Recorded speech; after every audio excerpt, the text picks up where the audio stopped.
కేసీఆర్ జగన్ తరపున ప్రచారం చేయాలనుకుంటే ముందుగా ఆంధ్ర ప్రజలకు క్షమాపణలు చెప్పాలని మంత్రి లోకేష్ డిమాండ్ చేశారు. కేసీఆర్ ప్రేమంతా జగన్ పైనే కానీ ఆంధ్రులపై కాదని మంగళగిరి నియోజకవర్గ ఎన్నికల ప్రచారంలో అన్నారు. అగ్రవర్ణాల్లోని పేదల కోసం ప్రత్యేక కార్పొరేషన్ ఏర్పాటు చేసేందుకు కృషి చేస్తామని లోకేష్ హామీ ఇచ్చారు. కేసీఆర్ గారికి ఆంధ్రులంటే ప్రేమ కాదు, జగన్మోహన్ రెడ్డి గారంటే ప్రేమ. దానికి కారణం ఒకటే, 31 కేసులున్నాయి.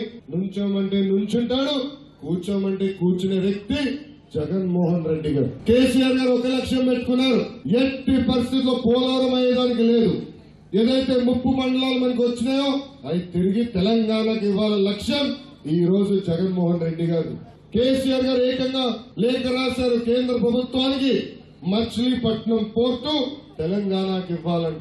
అంటే ఆంధ్రుల ఆత్మ గౌరవం జగన్మోహన్ రెడ్డి గారు కేసీఆర్ కాళ్ళ దగ్గర పెట్టారు. కేసీఆర్ గారు ఇక్కడ వచ్చి ప్రచారం చేయొచ్చు, కానీ మొదటిగా ఆంధ్రులకి ఆయన క్షమాపణ చెప్పాలా.